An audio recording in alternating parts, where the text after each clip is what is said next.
Paz do Senhor, irmãos e irmãs, alegria estar com vocês. E eu pensei que era presente para mim, não. Eu estou muito grato a Deus por estar aqui com vocês, é um privilégio, realmente é um grande privilégio. Você sabe que quando a gente fala para os colegas assim, que foi pregar na Assembleia de Deus, o pessoal diz: ih, rapaz, então você está ficando bom mesmo. Tá? Porque Deus deu tanto para a Assembleia de Deus, que a Assembleia de Deus, se lembrar de algum irmão que está fora da Assembleia de Deus, é porque nós ficamos bom mesmo. Eu já falo, então Deus é Deus, agora eu vou fazer festa. Então é um privilégio muito grande estar com vocês, realmente uma alegria. Que lota o coração da gente. Ainda ouvindo essas músicas do pastor Serafim, então, eu tô saindo daqui apaixonado por essa visão missionária. Já levei um CD dele lá, vou ouvir até gastar. Mas é uma bênção. Eu queria conversar com vocês sobre Gênesis capítulo 18. Gênesis capítulo 18, queria falar sobre a nossa chamada, como a nossa chamada é como a chamada de Abraão, chamada missionária de Abraão. E qual é o nosso papel nisso? E nós temos um papel importantíssimo. Lá no capítulo 18 do Gênesis, lendo a partir do versículo 16. Gênesis 18, versículo 16. Tendo-se levantado dali, aqueles homens olharam para Sodoma, e Abraão ia com eles para os encaminhar. Disse o Senhor: ocultarei a Abraão o que eu estou para fazer? Visto que Abraão certamente virá a ser uma grande e poderosa nação, e nele serão benditas todas as nações da terra. Porque eu o escolhi para que ordene a seus filhos e a sua casa depois dele, a fim de que guardem o caminho do Senhor e pratiquem a justiça e o juízo, para que o Senhor faça vir sobre Abraão o que tem falado a seu respeito. Disse mais o Senhor: com efeito, o clamor de Sodoma e Gomorra tem se multiplicado e o seu pecado se tem agravado muito. Descerei e verei se, de fato, o que tem praticado corresponde a esse clamor que é vindo até mim. E, se assim não é, sabê-lo-ei. Pai querido, muito obrigado por tua misericórdia para conosco. Obrigado que o Senhor nos reuniu aqui nessa noite, ou melhor, nessa tarde. E quando o Senhor nos reúne é porque o Senhor quer falar com a gente. E tudo que nós pedimos é que tu fales. Ainda mais, já nos falaste, fala ainda mais, Senhor. Por amor ao teu santo nome. É o que nós rogamos em nome de Cristo Jesus. Amém. Bom, essa é uma cena que todos nós conhecemos, todo mundo sabe de Sodoma e Gomorra, todo mundo sabe que ela foi destruída, todo mundo sabe da oração de Abraão, todo mundo sabe que o Senhor chamou Abraão e contou para ele o que estava para acontecer, e isso provocou em Abraão a intercessão, e Abraão começou com 50 justos e parou em 10. Então nós sabemos tudo isso. Agora eu queria chamar a atenção dos irmãos e irmãs para esse diálogo esse diálogo que nós acabamos de ler entre o Senhor nosso Deus e Abraão, nosso patriarca. Abraão é o nosso patriarca, né? Todos nós nos consideramos filhos de Abraão. Aliás, tem muita gente que se considera filhos de Abraão, né? Hoje, se houvesse uma propaganda em todos os jornais do mundo, dizendo que todos os filhos de Abraão se reúnam no dia 30 de setembro de 2006, não ia ter lugar na terra para os que se julgam filhos de Abraão se reunirem. Porque cerca de 3 bilhões de seres humanos se julgam filhos de Abraão. É muita gente, hein? Os cristãos todos se julgam filhos de Abraão. Os judeus se julgam filhos de Abraão. Os muçulmanos se julgam filhos de Abraão. Então, se hoje houvesse um édito no mundo todo dizendo: vamos reunir os filhos de Abraão para conversar, não tinha lugar na terra para juntar tanta gente. 3 bilhões de seres humanos aproximadamente teriam de vir de todos os cantos do planeta para conversar sobre Abraão. Já pensou que coisa impressionante? Quando Deus disse para Abraão que dele faria uma grande nação, ele não tinha a menor ideia do que é que Deus estava falando. Não tinha a menor ideia. Ele jamais imaginaria que chegaria um dia que não haveria lugar no planeta para reunir as pessoas que o consideram patriarca. Não é impressionante isso? Às vezes a gente ouve Deus falar algo e a gente não acompanha o que foi que Deus fez na história. E não percebe como é que Deus na história foi construindo alguma coisa tão impressionante que quando a gente bota no papel, não tem papel que caiba. Não tem papel que caiba aquilo que Deus fez. Mas então vamos ver o diálogo entre o Senhor e o nosso querido patriarca Abraão.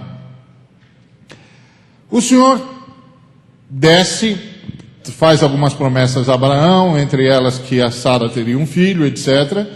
E também o Senhor desce com o objetivo de ver o clamor que subia em relação a Sodoma e Gomorra, que não era pequeno. Tinha a ver com a injustiça social, tinha a ver com a violência daquele povo e tinha a ver com a sua imoralidade. Porque você sabe que tudo em Sodoma e Gomorra começou com a injustiça social, né? Não estou inventando não, está lá em Ezequiel 16:49. Se você abrir a sua Bíblia no profeta Ezequiel, no capítulo 16, no versículo 49, você vai ler exatamente isso que eu estou dizendo. Nem mais, nem menos.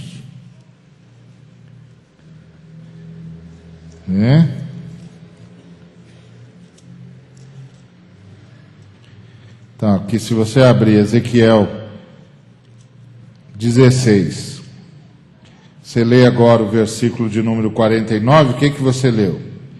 Eis que esta foi a iniquidade de Sodoma, tua irmã, soberba, fartura de pão e próspera tranquilidade, teve ela e suas filhas, mas nunca amparou o pobre e o necessitado.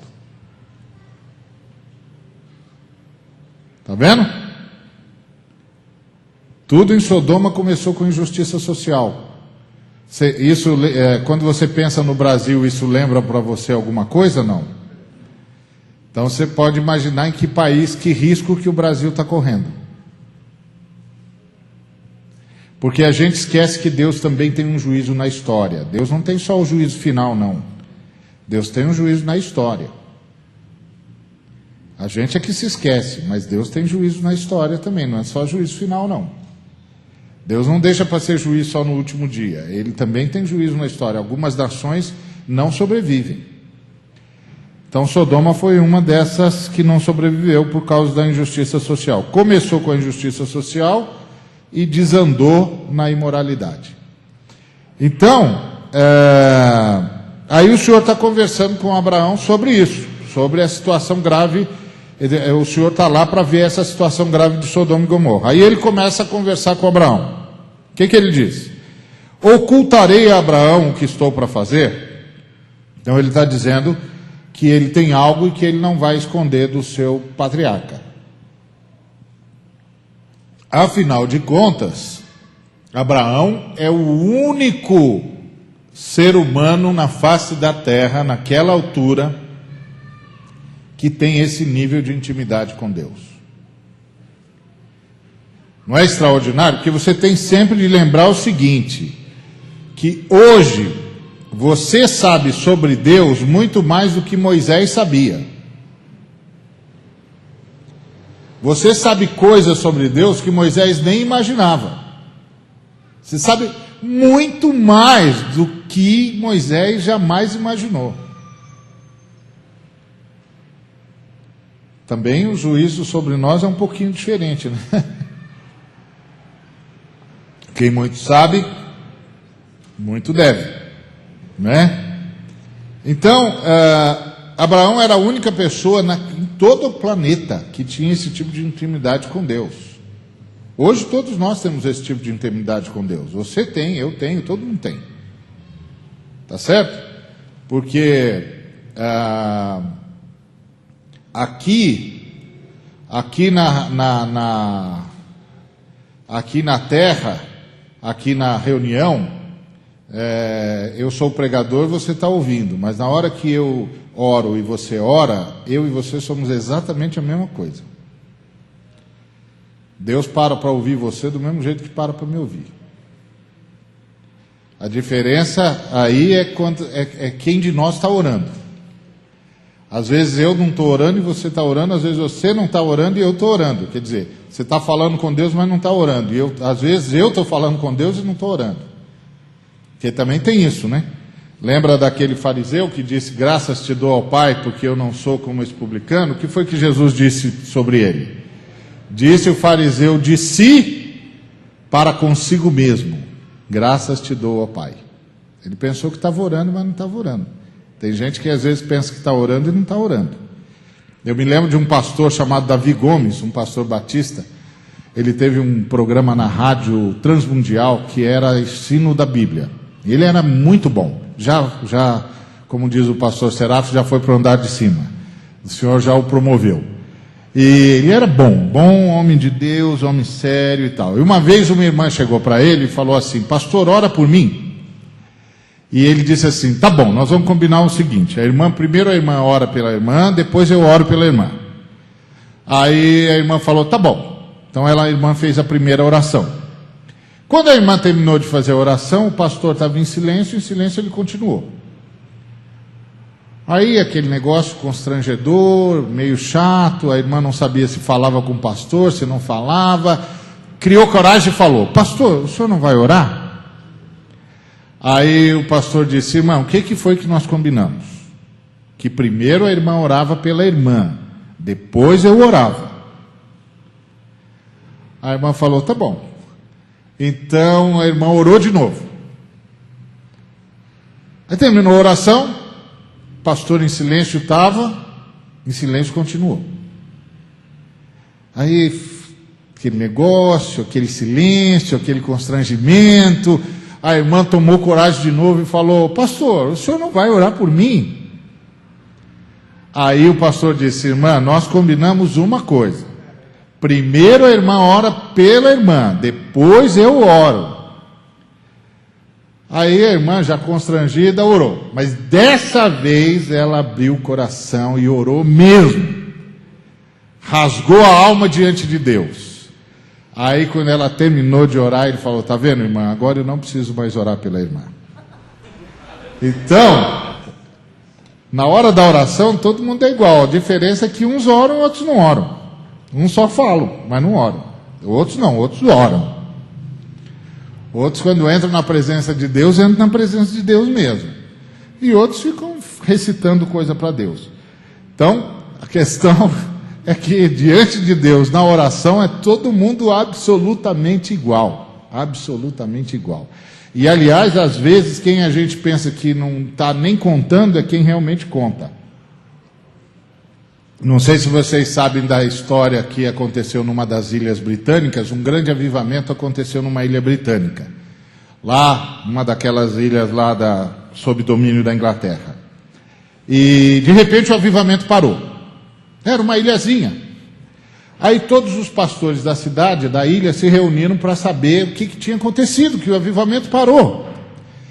E aí ninguém descobria, eles resolveram reunir todas as igrejas da ilha. Aí reuniram todas as igrejas da ilha e perguntaram para todos os irmãos, o avivamento estava vindo muito bem e parou. E nós precisamos saber o que aconteceu, se alguém pecou, fala que é para a gente resolver isso, para saber por que parou. E ninguém sabia. Aí um irmãozinho já idoso, que sentava lá no último banco, que ninguém já nem notava mais, depois que ninguém sabia mais o que dizer sobre a parada do avivamento, ele falou: olha, eu tenho um negócio para dizer, mas eu nem tenho coragem de dizer. E o pastor que estava dirigindo falou: não, fala, meu irmão, fala, nós estamos precisando de uma luz aqui, fala. Aí ele disse: sabe o que é, pastor? Antes do avivamento começar, uns 6 anos antes, eu passava toda a noite de sexta para sábado em jejum e oração pelo avivamento. Quando o avivamento começou, eu ainda continuei. E aí, um dia eu falei: já tem um avivamento aí. Aí eu parei. E no dia que eu parei, foi também o dia que o avivamento parou.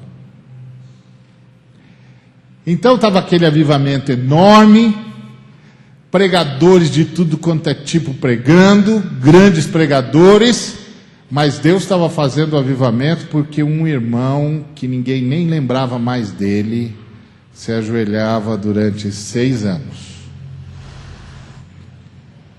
De sexta para sábado, em jejum, e dizia: Deus, tem piedade dessa ilha e vem visitar a gente. Cuidado com as aparências. Você não sabe o que é que Deus está vendo e a quem Deus está ouvindo. Cuidado com as aparências, porque Deus não vê como o homem vê. E não se impressiona com nada dessas coisas que nós gostamos. Deus não se impressiona conosco. Pode ficar tranquilo. Deus não se impressiona comigo nem com ninguém. Deus vê e ouve o que eu não tenho a menor ideia do que seja. Eu só agradeço que Ele ainda está ouvindo. Não se iluda com as aparências. Elas não dizem nada. Elas não dizem absolutamente nada. Então Abraão era um desses nômades que não tinha aparência nenhuma, mas era com ele que Deus falava. Era com ele que Deus falava. E aí Deus diz uma coisa para Abraão interessante. Ele diz assim, ele faz uma pergunta: será que eu vou ocultar de Abraão o que eu estou para fazer? Bom, essa é uma pergunta que Deus faz para ele mesmo, né? Porque quem é que pode responder uma pergunta dessa para Deus? Ele fez a pergunta para ele mesmo. Agora, a pergunta que a gente pode fazer para Deus quando a gente ouve isso é: mas, Senhor, por que o Senhor ia contar para Abraão? Afinal de contas, quem é Abraão? Abraão é um nômade. Errante, sozinho, ele e a mulher. E o que ele conseguiu aí juntar nesses anos todos andando pelo deserto. Se você chegasse lá no deserto e perguntasse para qualquer pessoa: você já ouviu falar de Abraão? É um doido aí que anda ele e a mulher para cima e para baixo. Porque o que Deus pediu para Abraão era uma coisa que só um louco faria. Porque aquele era um povo nômade. E aí é o seguinte: a única segurança que Abraão tinha era ficar dentro do clã dele. Porque se ele tivesse desgarrado do clã dele, o primeiro grupo nômade que o encontrasse transformava ele em escravo. Se não matasse logo para ficar com a mulher dele. Por isso que ele ficou com tanto medo lá no Egito. Era uma loucura fazer aquilo. Eu posso imaginar o Abraão chegando no clã dele e dizendo assim: pai, eu vou embora. Como vai embora? Hoje aqui, né, na nossa época, o filho pode chegar para o pai e dizer: pai, eu vou embora. Naquela época não. Naquela época não. A família, não. Na África, antes dos europeus chegarem, também não fazia isso. Não é isso, pastor? Família é família, é clã. Você está no clã. Onde o clã for, você vai. Onde a família for, você vai. Se a família vai para o norte, você vai para o norte. Se a família vai para o sul, você vai para o sul. Como onde eu vou embora? Vou embora da onde, meu filho? Não tem lugar mais para ir fora da família. Esse é um conceito que a gente nem tem direito mais hoje. Mas na cabeça daquele povo, não tem lugar para você ir fora da família. Fora da família, embora para onde? Então imagina ele chegando e dizendo assim: eu vou embora. Que isso? Você ficou louco? Eu e a Sara. Vou pegar a Sara e vou embora. Mas filho, você não tem mais nada. Você e a Sara. Eu sei, sou eu e a Sara. Eu vou embora. E por que você vai embora? Porque Deus falou comigo. Que Deus? Não sei. Qual é o nome dele? Não sei. Mas e como é que ele é? Não sei. E onde é que ele fica? Porque naquela época, cada lugar tinha o seu Deus. De que lugar que ele é? Não sei. Então você ouviu uma voz? Ouvi. Você está dizendo que é a voz de Deus? É, a voz de Deus. Que Deus? Não sei. Qual é o nome dele? Ele não falou. Mas ele é o quê? Ele fez o quê? Não sei. Porque você tem de lembrar que Abraão não sabia nada do que você sabe. Você sabe que Deus criou todas as coisas pelo poder da sua palavra. Abraão não sabia. Só Moisés é que veio saber isso, séculos depois de Abraão. Abraão não sabia de nada. Abraão não sabia de nada. E aí o povo dizendo para ele: mas qual é o nome dele? Não sei. Ele se parece com o quê? Não sei, com nada, eu acho. Eu não vi nada. E o que ele disse para você? Ele disse para eu sair da casa do meu pai, da minha parentela e ir embora. Embora para onde? Não sei. Como não sabe? Você vai sair daqui e não sabe para onde vai? O irmão estava falando aqui de planejamento, né? Que precisa fazer. Mas Deus, Abraão não fez. E funcionou. E funcionou. E funcionou. Porque nós, principalmente os que criticam, esqueceram que o sucesso de alguma coisa não é o quanto você organizou, mas o quanto Deus disse: eu estou nisso aí. Eu estou nisso aí. Então isso vai acontecer porque eu estou nesse negócio. Nós esquecemos disso. Nossa memória fraca, né? Nossa memória horrível. Então imagina o Abraão dizendo: então você vai para onde, meu filho? Não sei. Vou para uma terra. Que terra? Não sei, ele vai mostrar. Quando? Sei lá. Isso quer dizer que a hora que você sair da tenda, que você despedir todo mundo, pegar a sua mulher, quando você sair da tenda, você não sabe nem se deve olhar para o norte, para o sul, para o leste ou para o oeste? Não sei. E você vai embora? Vou. Por quê? Porque ele mandou. E só porque você ouviu uma voz, você vai fazer essa loucura? E aí o Abraão diria: se você tivesse ouvido a voz que eu ouvi. Eu não ouvi essa voz com os ouvidos. Eu ouvi essa voz com cada pedaço do meu ser. Essa voz tomou todo o meu corpo. Eu não consigo dormir. Essa voz não sai de dentro de mim.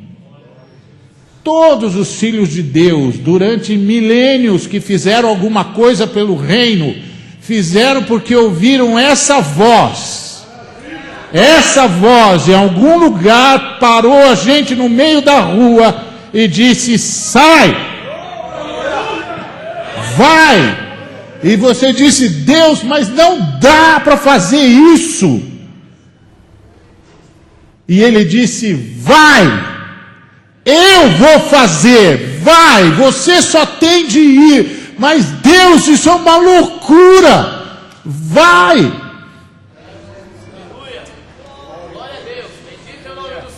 Foi isso é Abraão. Abraão é o sujeito que ouviu a voz, e nós, os filhos de Abraão, somos movidos por essa voz. Vai, eu vou mostrar para você. Senhor, eu vou para onde? Primeiro você sai, eu te mostro no meio do caminho. E ele vai mostrando. É impressionante. Ele vai mostrando. Todos aqui sabem do que eu estou falando, porque todos nós em algum momento ouvimos essa voz. Essa voz estoura dentro da gente. Estoura dentro da gente. Não é o ouvido que ouve. Ela estoura dentro de você. Você sabe, Ele está falando comigo. Eu tenho de ir. Eu tenho de fazer. Eu tenho de ir. Porque Ele está mandando. Sim que Ele construiu igreja. Vocês da Assembleia de Deus sabem muito bem disso. Um bando de doido lá no fim da Europa, uma terra gelada que só Deus entende como é que eles sobrevivem naquele gelo danado. De repente roda um mapa e Deus diz: vai para tal lugar aqui, ó. Nem sabia onde é que era o Brasil. Foi parar em Belém do Pará. Vai fazer o que lá naquele fim de mundo do Brasil? Que língua que fala lá? Sei lá que língua que fala lá. Só vai. É assim que Deus faz as coisas. Missão é assim que se faz. Os missionários são aqueles que ouviram essa voz. Vai. Então Deus diz: eu vou deixar de falar com esse moço sobre o que é que eu vou fazer. Porque também você tem de lembrar o seguinte: Deus fala com quem ouve a voz dele, né? Deus fala com quem ouve a voz dele. Tá certo? Vocês viram, teve uma reportagem agora na Veja sobre o pastor é show, né? Horrível. Eles tinham me convidado, eu era um dos pastores que ia ser entrevistado lá. Eles me convidaram e eu disse: não vou não vou dar entrevista não. Não, pastor, não vou não. Vocês nem levam a gente a sério, agora você vem contando história para mim? Não, eu não vou. Não, mas os meus colegas são os meus colegas. Eles fazem o que eles quiserem fazer. Eu não vou não.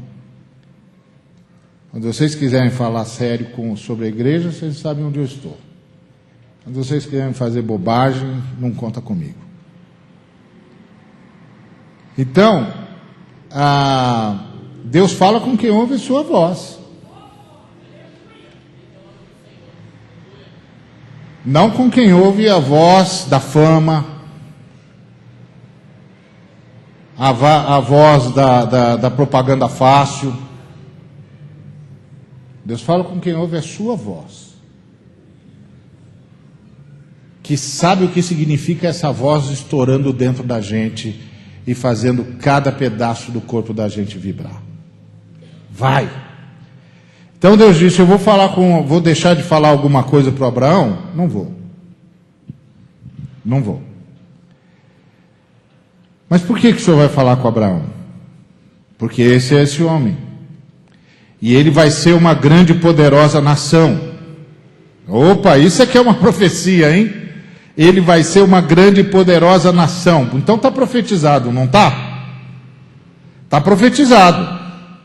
Uma grande e poderosa nação. E mais, nele serão benditas todas as nações da terra. Então está profetizado. E aí o versículo 19 não faz o menor sentido. Por quê? Olha lá o que está no versículo 19. Exatamente. Eu escolhi para quê? Para que ordene a seus filhos e a sua casa depois dele, a fim de que guardem o caminho do Senhor e pratiquem a justiça e juízo, para que o Senhor faça vir sobre Abraão tudo o que tem falado a seu respeito. Por que esse texto não faz sentido? Ora, porque o Ariovaldo é um herege, né? Só um herege falaria uma bobagem dessa. Por que ele não faz sentido aparentemente? Porque o Senhor já não disse que ele vai ser uma grande e poderosa nação? Disse ou não disse? Já não disse que nele serão benditas todas as famílias da terra? Disse ou não disse? Então por que ele tem de ordenar os seus filhos e a sua casa depois dele, para eles praticarem a justiça e o juízo, para que o Senhor possa fazer vir sobre Abraão tudo o que ele tem falado a seu respeito? Por quê? O Senhor já não disse que ele vai ser uma grande e poderosa nação? O Senhor já não disse que nele serão benditas todas as famílias da terra? Por que os filhos dele têm de ser obedientes para Deus poder fazer o que disse que ia fazer? Deus já não disse que ia fazer? E agora?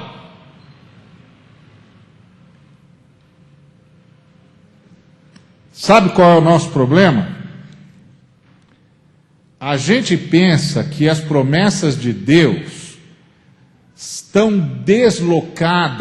desligadas do caráter de Deus. O que Deus está dizendo é o seguinte: eu decidi que vou fazer de Abraão uma grande e poderosa nação. Por isso, Abraão, você tem de fazer os seus filhos andarem nos meus caminhos e guardarem os meus mandamentos. Por que, Senhor? Porque eu não posso abençoar gente que não anda de acordo com o meu caráter. Entendeu? Eu tenho uma promessa para você. Vou fazer de você uma grande e poderosa nação. Vou fazer com que todas as famílias da terra sejam abençoadas através de você. Mas para isso, Abraão, você tem de fazer os seus filhos guardarem os meus mandamentos e seguirem os meus juízos. Por que, Senhor? Porque eu não posso abençoar gente que destrói o meu caráter. Eu não posso fazer alguma coisa contra o meu caráter, entendeu, Abraão? Eu não posso cometer injustiça, eu não posso mentir, eu não posso roubar, eu não posso dar jeitinho, Abraão. Sabe por quê? Porque eu tenho um caráter para zelar. Eu tenho caráter, Abraão. Eu sou um Deus justo, sou um Deus verdadeiro. A minha palavra não volta vazia. O que eu disse que eu vou fazer, eu vou fazer. Eu não minto, Abraão, entendeu? Então eu não vou poder abençoar o seu povo se o seu povo não andar nos meus caminhos.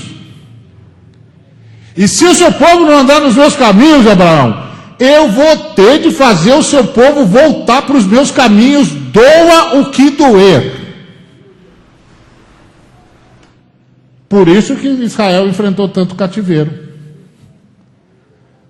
Por que você acha que Israel enfrentou tanto cativeiro?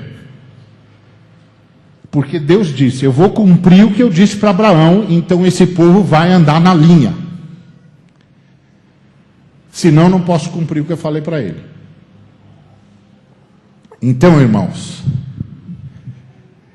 qual é o meu papel e o seu papel para que Deus possa cumprir a sua promessa de abençoar todas as famílias da terra?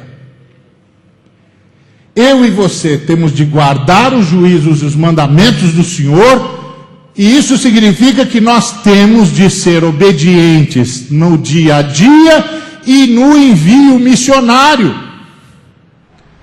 Se eu e você não fizermos a nossa parte, Deus não pode nos abençoar. Então, como Ele não vai negar a sua palavra, Ele vai fazer a gente sentir no lombo a dor para voltar a fazer o que devíamos ter feito por amor. Entendeu? Então não precisa passar por isso, viu, irmão? Não precisa passar por isso, irmã. É só a gente obedecer.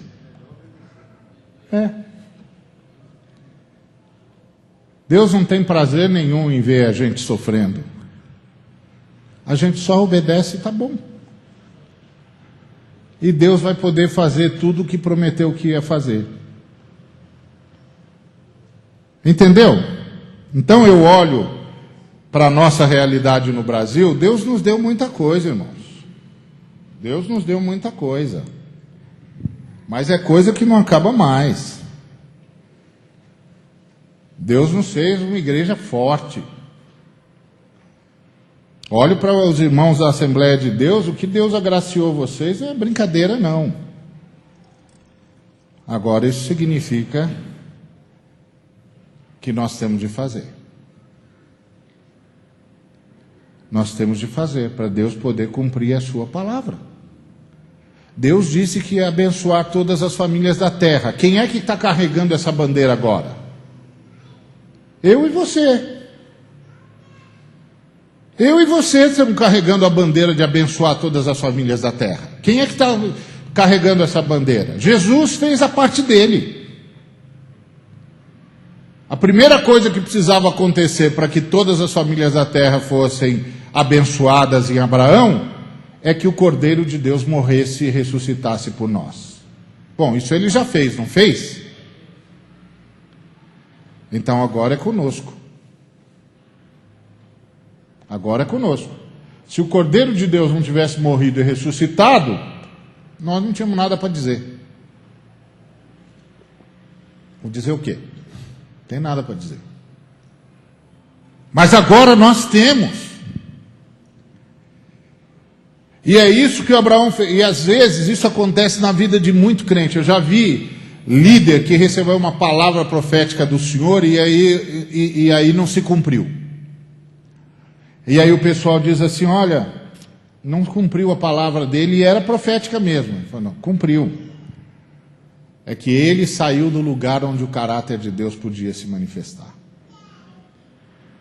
Aí Deus não vai apoiar a falta de caráter mesmo.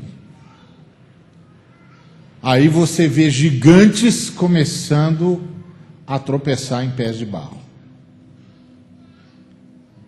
E você diz, mas era um gigante.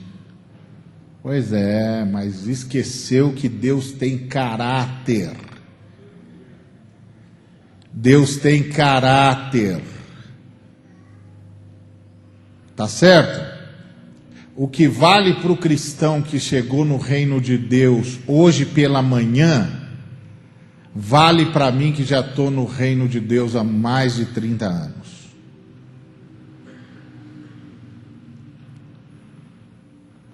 Não mudou nada. E pior, o fato de eu já ter andado com Deus quase 40 anos, me torna mais responsável ainda. Eu sei que não pode.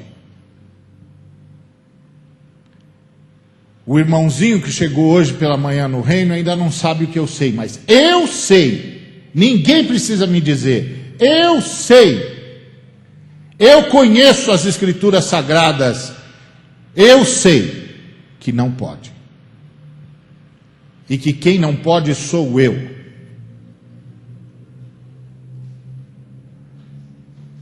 E quanto mais eu sei, menos eu posso.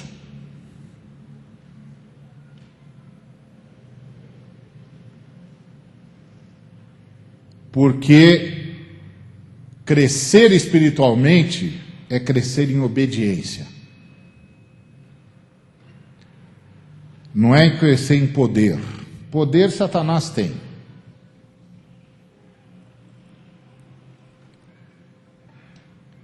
Crescer é crescer em obediência. Eu sei. Eu li nas Escrituras. Eu li. Está escrito lá. Ninguém precisa me dizer. Então, qual é o nosso papel? Obedecer. Por quê? Porque Deus quer abençoar todas as famílias da terra. E agora, a promessa que Deus fez para Abraão está na minha e na sua mão. Eu ordenei. Olha o que ele disse para Abraão. Porque eu o escolhi para que ordene a seus filhos e a sua casa depois dele, a fim de que guardem o caminho do Senhor e pratiquem a justiça e o juízo. Para quê, Senhor? Para que o Senhor faça vir sobre Abraão o que tem falado a seu respeito. Você já tinha parado para pensar que parte do que Deus prometeu para Abraão depende de você?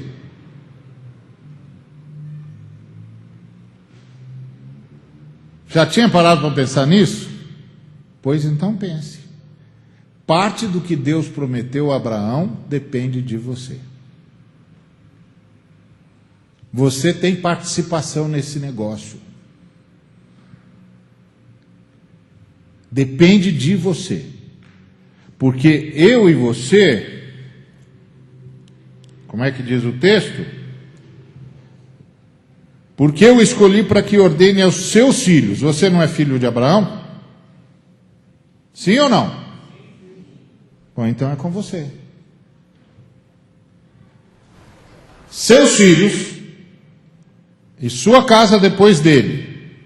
É a gente, não é? Qual é a ordem que tem aqui? Para que guardem o quê? O caminho do Senhor. Eu e você. Guardar o caminho do Senhor é simples. Faça o que Jesus faria se estivesse no seu lugar. O jovem, quando você for namorar, namore como Jesus namoraria se estivesse namorando ali no seu lugar. Quando você for fazer negócio, faça um negócio como Jesus faria se estivesse no seu lugar.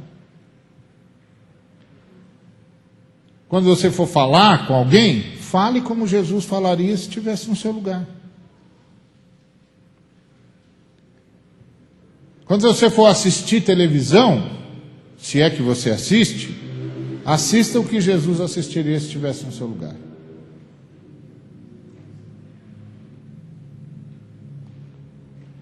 Quando você for ler revista ou livro, leia o que Jesus leria se estivesse no seu lugar. É simples, não é tão difícil assim não. Quando você estiver no ônibus, no carro, na rua, pense, fale o que Jesus pensaria e falaria se estivesse no seu lugar.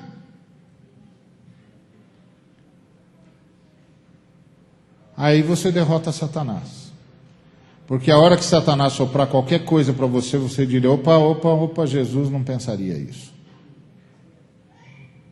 Então não é de Jesus. Se não é de Jesus, não é comigo. É simples. Nós não temos problema na igreja porque é difícil ser cristão.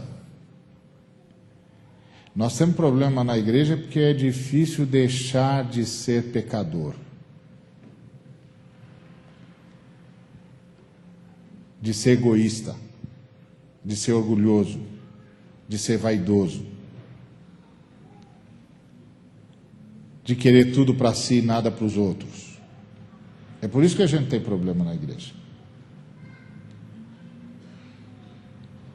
Não é porque é difícil ser cristão. É porque é difícil deixar de odiar. É difícil deixar de mentir. É difícil deixar de lesar. É difícil controlar a língua. Não é porque é difícil ser cristão.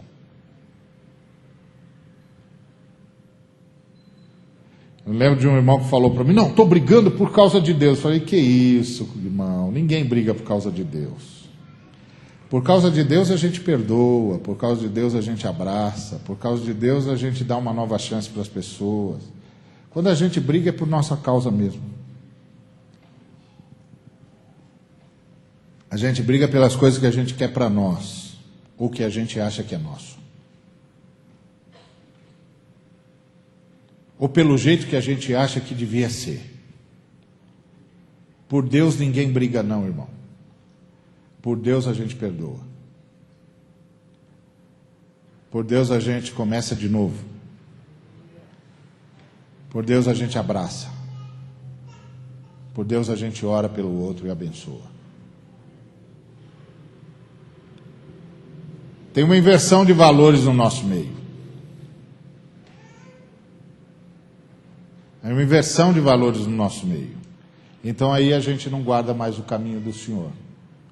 Porque a gente acha que o caminho do Senhor é muito difícil. Não, não é não. Não é não. Difícil é largar o nosso caminho. Não é andar no caminho do Senhor. Porque eu não largo o meu caminho, porque eu gosto que me enrosco de ver todo mundo fazendo tudo que eu quero. Aí eu não largo o meu caminho para andar no caminho do Senhor. O caminho do Senhor é o caminho de lavar o pé do outro. Eu quero o caminho de mandar o outro lavar o meu pé. Entendeu? Eu quero o caminho de dizer para o cara, você sabe com quem você está falando? Pode lavar o meu pé, rapaz. Quando o caminho do Senhor vai lá, tira o sapato do moço, tira a meia dele, lava o pé dele, porque ele está cansado, ele está precisando de refrigério. É essa a diferença. Não é o caminho do Senhor que é difícil, não. É o nosso que é difícil de largar. E aí o Senhor não pode abençoar todas as famílias da terra como Ele disse que ia abençoar, porque a gente não guarda o caminho do Senhor.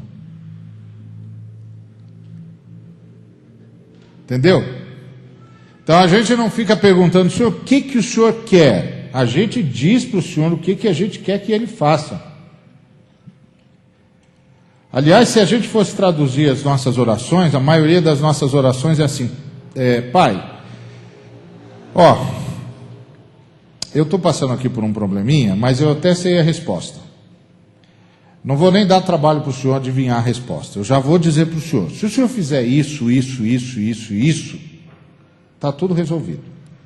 Eu só estou dando dor de cabeça para o Senhor porque eu não tenho poder. Se eu tivesse poder, eu já resolvia. Eu já resolvia. Nem precisava falar com o Senhor porque eu já sei a resposta. Então a gente não tem mais a oração de Paulo. A oração de Paulo é, Senhor, o que queres que eu faça? A nossa oração hoje para o Pai é: Pai, deixa eu dizer para o Senhor o que eu acho que é melhor o Senhor fazer nessa situação. Olha, eu estou aqui com esse projeto, e se o Senhor fizer isso aqui, está tudo resolvido. Abre aquela porta lá para mim, Senhor. Aí o Senhor diz: mas você já olhou do outro lado da porta para ver o que tem lá? Não, bom, olhar não olhei. E o Senhor diz: pois eu já olhei, eu vi o que tem do outro lado. Você está querendo que eu abra essa porta mesmo? Vou dar mais uma chance para você, hein? Atenção, vai rodar o peão aqui. Qual a porta que você quer que eu abra mesmo? Tem certeza que é essa? Eu vou abrir, hein? Depois você não reclama, mas não diz que eu atendi, que eu não atendo oração, hein? Você sabe o que tem do outro lado da porta? Você não sabe? Então deixa ele decidir. Deixa ele decidir. Senhor, o que o Senhor quer fazer? O que o Senhor quer fazer? É a mesma coisa com cura. Eu já vi, como eu disse hoje de manhã, eu já vi Deus curar muita gente. Já vi. Não foi que me contaram, eu já vi. Eu já tive em lugar que a pessoa estava andando e foi: para aí. Pode parar. Aí a pessoa parou, eu falei: irmãos, vem cá, o senhor vai curar essa pessoa aqui agora, vamos pôr as mãos aqui, nós vamos ordenar a cura agora. Pá! Está feito, irmão, pode ir. E aí, à noite, a irmã corre para lá, corre para cá. Tem mais nada não, irmã? Não tem mais nada não. Por quê? Porque o Senhor deu uma palavra. Em compensação, já tive outra situação que eu cheguei e a pessoa disse: pastor, eu falei: olha, Deus não me deu nenhuma palavra. Não vou fazer isso. Deus não me deu palavra. O que eu posso fazer? Ele não me deu palavra. A palavra que Ele me deu é de consolo. Eu vou consolar vocês porque Ele não me deu nenhuma outra palavra. Mas não, alguém cismou que fé é uma varinha de condão que você faz assim e tudo acontece. Fé é um presente de Deus. É convicção das coisas que não se veem. É certeza de coisas que se esperam. E convicção de fatos que não se veem. Convicção é uma coisa que vai para dentro do seu coração. Do seu coração. Na sua comunhão com Deus, Deus diz para você: vai lá e faz. Ou diz para você: vai lá e consola, porque eu estou levando mesmo.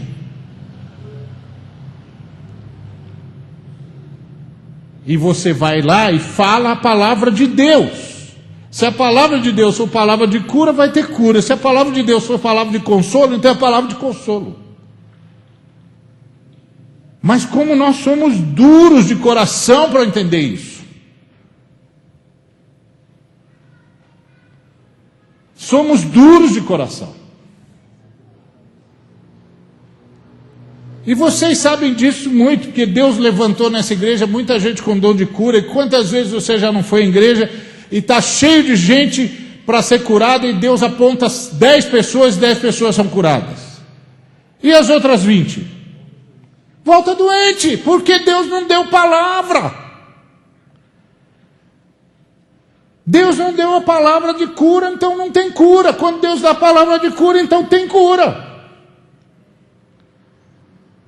É assim a coisa. Porque fé é convicção, é coisa que é dita lá dentro. Como é que você pode ter convicção de fatos que você não vê? Como é que você pode ter certeza de coisa que você está esperando? Se está esperando, não chegou. Como é que você pode ter certeza? Se é fato, você já devia ter visto. Como é que você pode ter convicção de um fato que você não viu? Sabe qual é o problema da fé? É que fé não é acreditar no poder de Deus.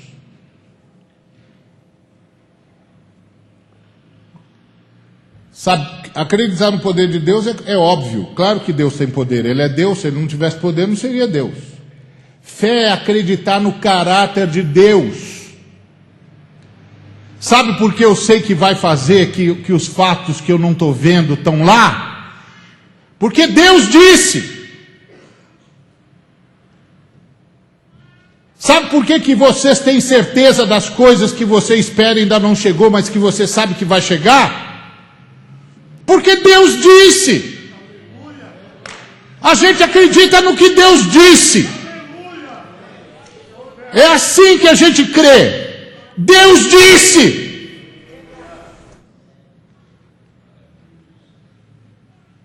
Está falado, Ele disse, está falado. Pode vir aqui que eu vou falar a palavra que Deus disse. Isso é que é fé. Você não viu Jesus multiplicando 5 pães e 2 peixes? Se sou eu que estou lá no lugar de Jesus, eu tinha feito oração de arrancar a faísca do trono. Deus Todo-Poderoso, o Senhor tem de fazer um grande milagre, porque estou aqui com 5 pães, 2 peixes e mais de 5.000 homens e mulheres e crianças, e o Senhor não pode envergonhar o teu servo, não pode envergonhar o teu nome, o Senhor tem de fazer alguma coisa, porque o Senhor é poderoso. E os arcanjos já tocam uns trombetes e diz: vamos, porque tem um pregador botando Deus numa fria lá embaixo. Não é? Que foi que Jesus Cristo fez? Agradeceu, partiu o pão e distribuiu. Sabe por quê? Porque Jesus tinha fé. E é como se ele estivesse dizendo: eu conheço meu Pai. Se o que o meu Pai mandou foram 5 pães e 2 peixes, é porque com 5 pães e 2 peixes nós vamos fazer uma festa. É assim que é fé. Vamos fazer uma festa. Porque o problema nosso, uma vez um irmão chegou para mim e falou assim: rapaz, estou querendo fazer um projeto para casais. Eu falei: oh, maravilha, isso é um grande projeto, precisa mesmo. Eu falei: mas vai custar R$1 milhão. Eu falei: e daí? Falou: R$1 milhão. Eu falei: sei, e daí? Ele falou: não, mas você não acha que eu devo me preocupar com R$1 milhão? Eu falei: não. E por que não? Por que não? Por que você vai se preocupar com R$1 milhão? O que é R$1 milhão? R$1 milhão não é nada. Ele falou: então com o que eu devo me preocupar? Com se Deus quer que você faça isso ou não. Porque se Deus quiser que você faça isso, meu amigo, R$1 milhão e R$1 não é nada. Se Deus não quiser que você faça isso, aí você vai bater a cabeça no poste. Você só tem de saber uma coisa: Deus, o Senhor quer que faça isso aqui mesmo?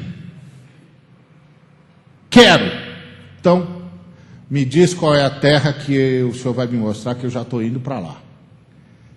Eu já estou na porta da tenda. Para onde que eu vou buscar isso aqui que o Senhor quer que faça? É assim que nós andamos. Agora eu vou ficar preocupado porque custa R$1 milhão. E daí? Estou falando com o senhor, dá licença. Dá licença. O camarada vem me interromper, dá licença. Estou falando com o senhor aqui, dá licença.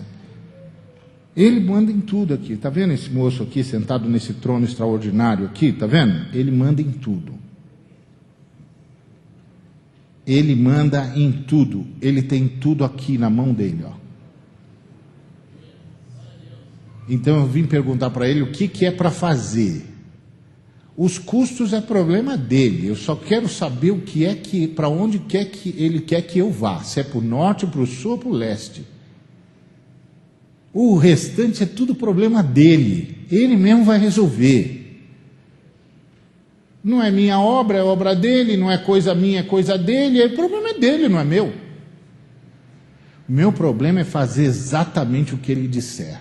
E isso é meu problema. Eu não quero dar um passo que ele não disse dê. Então há uma inversão de valores no nosso meio, irmãos. E aí nós vamos perdendo a fé. Porque a gente pensa que fé é uma varinha de condão e que está desligada de obediência. A gente obedece E Deus vai nos dando as palavras de fé. Lázaro vem para fora. Lázaro vem para fora. É simples assim. Às vezes que eu vi Deus curar, eu nunca disse para uma pessoa, agora tenha fé, se você tiver fé vai acontecer. Não, eu disse, você está curado em nome de Jesus, pode ir para casa. Por quê, pastor? Porque Deus disse isso, você está curado, pode ir embora. Vá lá no seu médico e manda ele fazer os exames. Porque Deus disse. E houve casos em que Deus não disse nada. E eu disse, conheço um bom médico, vai visitar lá, porque Deus não me disse nada. Pode ser que através desse médico ele vá fazer alguma coisa. Mas através de mim não vai fazer nada. Mas aí a gente não quer fazer isso porque os caras vão pensar que o pastor não tem poder. Mas que pastor que tem poder? Que isso, irmão? Você nem bebe e ainda acredita nessas coisas? Se você bebesse, eu ainda ia dizer, é porque você bebe e não largou esse maldito desse vício. Mas você nem tem mais esse vício. Que pastor que tem poder? É que você ouve esses novos irmãos dizendo que vai passar a unção deles para você e tal, né? Pá, isso é besteira, viu? Isso é mentira. Se o cara disser isso, ele está mentindo para você. Quem tem unção é Jesus Cristo. Todos nós estamos debaixo da unção de Jesus Cristo. Eu não posso passar unção para você porque não é minha. Entendeu? Eu até já quis ter uma igreja para mim. Mas depois eu pensei, tem de nascer pelo poder do Espírito Santo de uma virgem. Tem de cumprir tudo quanto é profecia e não cometer nenhum pecado. Morrer na cruz e ressuscitar ao terceiro dia. Eu fiquei com medo de não ressuscitar, parei. Ora, faça-me um favor. Aí eu falei, sabe de uma coisa? Eu vou ficar na igreja de Jesus mesmo, que ele já passou por tudo isso. Então com ele já deu certo, eu não vou arriscar. Quem tem poder é Jesus Cristo, irmão. Quem tem poder é Jesus Cristo, irmão. É Ele que distribui unção para quem Ele quiser distribuir. A unção é dele. Ele conquistou lá na cruz a unção para Ele. E agora Ele desfez a unção para todos nós. Então não acredite nesse negócio. Vem aqui que eu vou passar a minha unção para você. Sua unção eu não quero não, ué. Sei lá por onde é que você passou, Jesus Cristo eu sei. Você não tem a menor ideia. Quero a unção de Jesus Cristo. Então é isso que o Senhor disse para Abraão. Abraão, você tem de fazer o seu povo andar no meu caminho, porque eu tenho uma obra para fazer.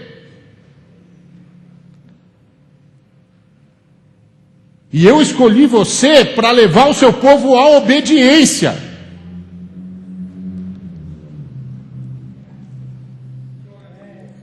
Isso é uma coisa que nós precisamos aprender. Lá na minha igreja eu sempre digo o seguinte, irmão, se você está precisando de psicólogo, não vem falar comigo. Porque eu não sou psicólogo. Eu sou pastor. Então eu não vou ajudar você a se sentir bem consigo mesmo. Eu vou ajudar você a se parecer mais com Jesus Cristo. E eu vou ajudar você a fazer o que Jesus Cristo faria se tivesse da enrascada em que você se meteu. Se é isso que está bom para você, então pode me procurar a qualquer hora do dia, da noite, da madrugada, não faz a menor diferença. Mas lembre-se, eu vou ensinar você a fazer o que Jesus Cristo faria. Eu não estou aqui para você se sentir bem com você. Eu estou aqui para Deus se sentir bem com você. Entendeu? E a única maneira de você se sentir verdadeiramente bem com você, meu irmão, é quando Deus se sentir bem com você. Então eu vou ajudar você. Agora, não vem com essa história de gente com autocomiseração, para eu dizer para você, não, querido, imagina, você já sofreu demais. Não sofreu não, podia ser muito pior. Deus já está te ajudando, você não sabe o quanto. Me lembro de uma irmã que teve um sonho, e no sonho ela estava andando ao lado de Jesus, segurando na mão de Jesus, Jesus segurando na mão dela. De repente ela caiu num buraco. Aí ela caiu num buraco e disse para Jesus, mas Jesus, o Senhor segurando na minha mão, eu caio num buraco. Aí Jesus disse, minha filha, olha para o lado. Ela olhou e viu um montão de gente com pá e picareta na mão, cavando buraco. Aí ele disse para ela, está vendo, minha filha, vocês caem nos buracos que vocês mesmos cavam. Esse buraco que você caiu foi você que cavou. Se eu não tivesse segurando na sua mão, o buraco engolia você.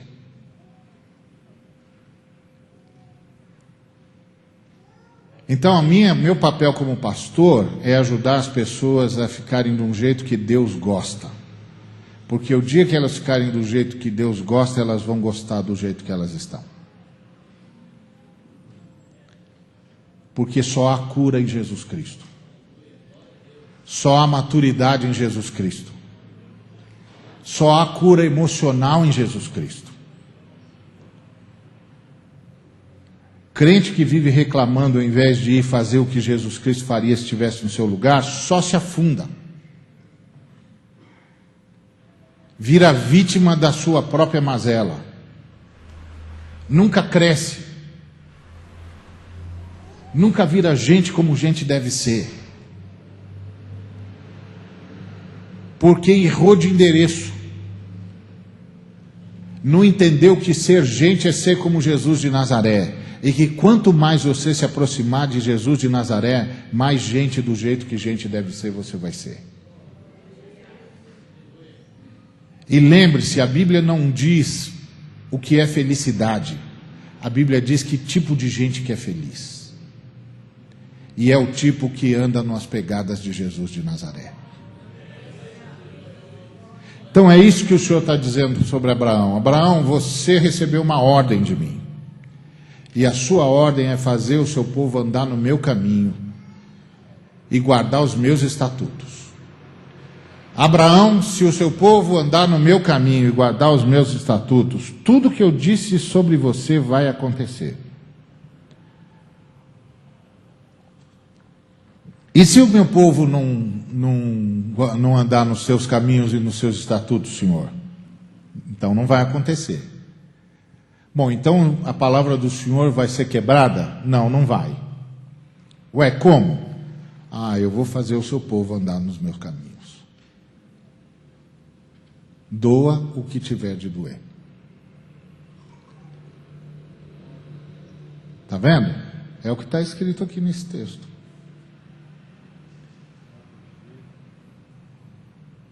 Então, qual é o nosso papel? Qual é o propósito de Deus? O propósito de Deus é que todas as famílias da terra sejam abençoadas por Abraão. Parte disso depende de você. Parte disso depende de mim. Parte disso depende de nós. E depende do quê?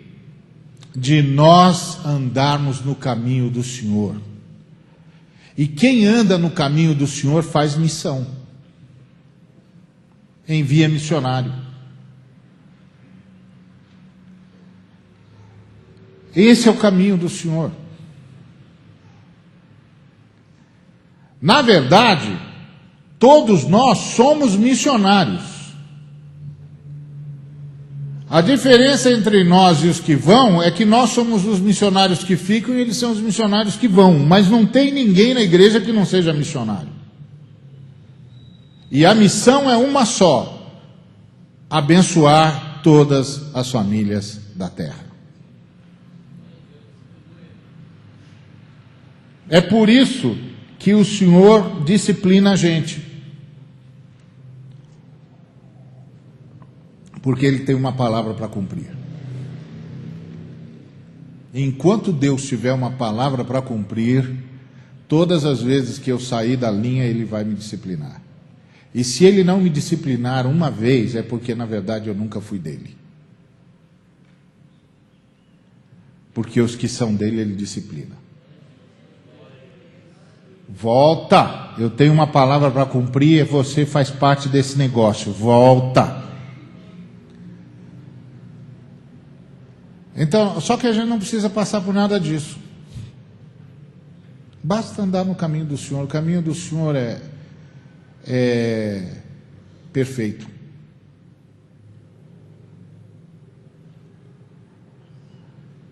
Porque a vontade do Senhor é perfeita. A graça do Senhor é melhor que a vida. Os estatutos do Senhor são mais doces do que o mel.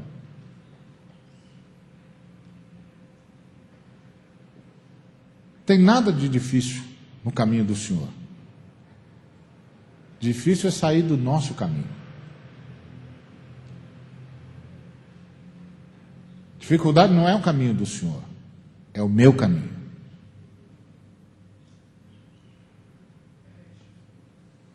Se nós aprendermos isso, irmãos, a igreja muda. Nós mudamos. Começa por mim, eu mudo. Eu vou tratar diferente a minha esposa, vou tratar diferente os meus filhos, vou tratar diferente os meus pais, vou tratar diferente todo mundo. Eu mudo. Eu vou deixar de ser uma pessoa que qualquer um faz qualquer coisa e eu já me sinto ofendido. Ninguém vai mais conseguir me ofender.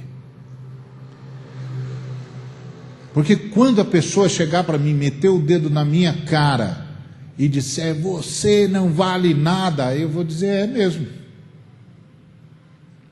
Levou tempo para você descobrir isso. É verdade, eu não valho nada. É isso mesmo. Eu só sou o que sou pela graça de Deus. Pronto. E aí, quando as pessoas quiserem falar alguma coisa de você, elas vão ter de mentir.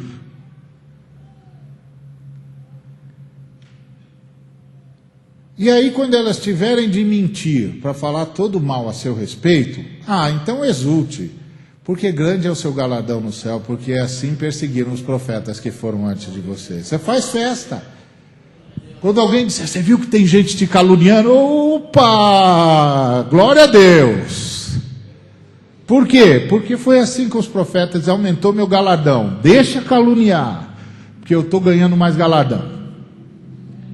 Já estou disputando com Isaías aqui. Porque assim perseguiram os profetas que foram antes de vós. Está escrito, irmãos, está escrito. Nunca tire esse livro do seu coração. Medite nele de dia e de noite. Está escrito, irmãos, está escrito. Aqui está a sabedoria do Deus eterno. E Ele ministrou-a para nós. Está aqui, está escrito. Bendito seja o nome do Deus que compartilha com o seu povo a sua sabedoria. Que em nome dele nós cruzemos as fronteiras e salvemos todas as famílias da terra. Amém.